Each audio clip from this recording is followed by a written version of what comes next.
believe I've just got another free TV. And this is the best Samsung Plasma one I've had. No marks on the screen or lines. The mystery with new drama, The Girl Before. All episodes are available to watch now on iPlayer. Completely free. There's a Roses battle for you on tonight's match in Division 2 as the United and Leeds of Manchester face off.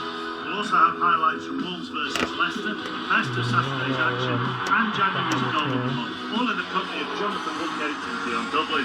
Join us on BBC One after the news.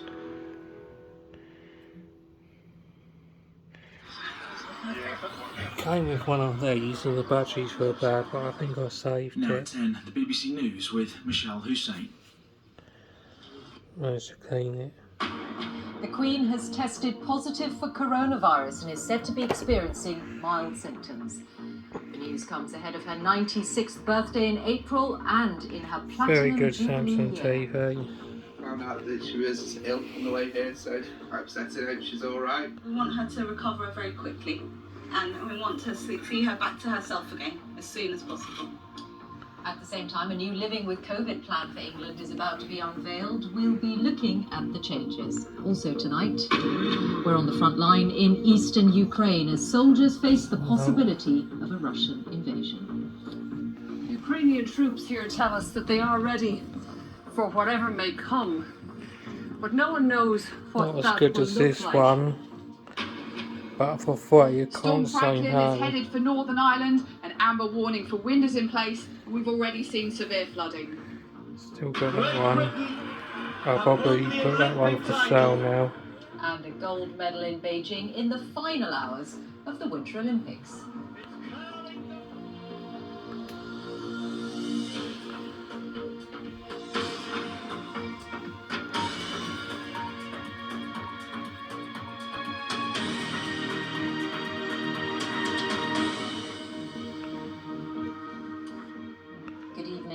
Buckingham Palace announced today that the Queen had tested positive for coronavirus. She's said to be experiencing mild, cold-like symptoms and is expecting to be able to continue with light duties at Windsor Castle this week.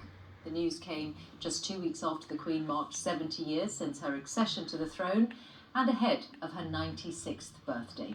Here's our royal correspondent, Nicholas Witchell. I'm here. Windsor Castle on Wednesday. The Queen meeting defence officials. The only health issue then was to do with her mobility. Good morning, Your Majesty. How are you? Well, as you can see, I can't move. Oh, many congratulations from the start. That exclamation, "I can't move," is thought to indicate that she may be having knee or hip trouble. But now, after 2 years of careful shielding from the risk of COVID, it's clear that the virus has penetrated Windsor Castle. Several staff have tested positive, and so has the Queen. What have you In settings a on statement, it? Buckingham Palace said, Her Majesty is experiencing mild, cold-like symptoms, but expects to continue light duties at Windsor over the coming week. She will continue to receive medical attention and will follow all the appropriate guidelines. Those light duties are expected to include continuing with the paperwork as head of state. Shortly after the palace confirmed that the Queen had COVID, she sent a message congratulating the Team GB women's and men's curling teams on their medals at the Winter Games. The main concerns of the Queen's doctors will focus around the fact that she's now just 9 weeks from her 96th birthday. Any person at that age will need to be monitored fairly carefully. And also, I think, given antivirals, we do know that if you give antivirals early on in an illness, you can substantially reduce the risk of severe disease.